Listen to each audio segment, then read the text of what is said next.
ان کے سوا رضا نہیں حامی کوئی جہاں، ان کے سوا رضا نہیں حامی کوئی جہاں، گزرا کرے پسر کے پتر کو خطر نہ ہو۔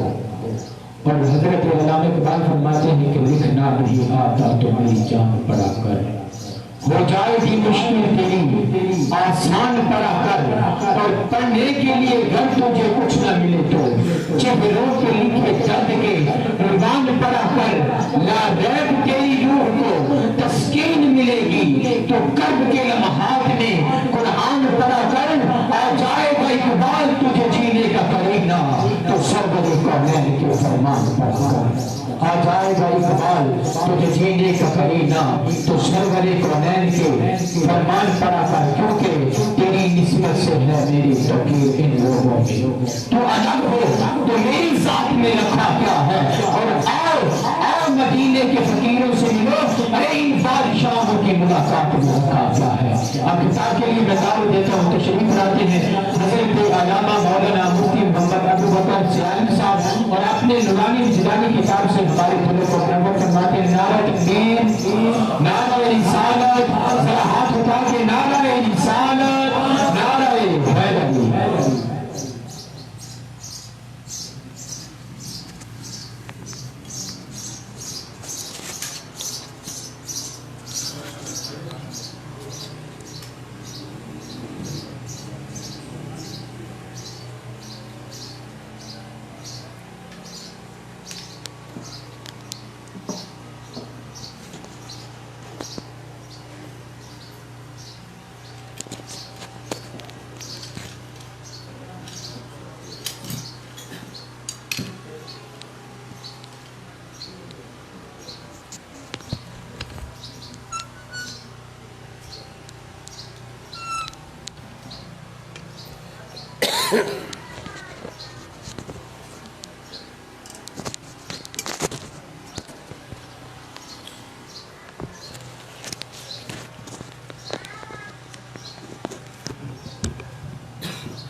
بسم اللہ الرحمن الرحیم، رب اشرح لی صدری ویسر لی امری واحلل عقدۃ من لسانی یفقہوا قولی۔ الحمدللہ وحدہ والصلاة والسلام علی من لا نبی بعدہ وعلى آلہ واصحابہ الذین اوفوا عہدہ، اما بعد فاعوذ باللہ من الشیطان الرجیم، بسم اللہ الرحمن الرحیم۔ ومن اعرض عن ذکری فإن له معیشة ضنکا وَنَحْشُرُهُ يَوْمَ الْقِيَامَةِ أَعْمَى قَالَ رَبِّ لِمَ حَشَرْتَنِي أَعْمَى وَقَدْ كُنْتُ بَصِيرًا قَالَ كَذَلِكَ أَتَتْكَ آيَاتُنَا فَنَسِيتَهَا وَكَذَلِكَ الْيَوْمَ تُنْسَى صدق اللہ العظیم۔ ان اللہ وملائکتہ یصلون علی النبی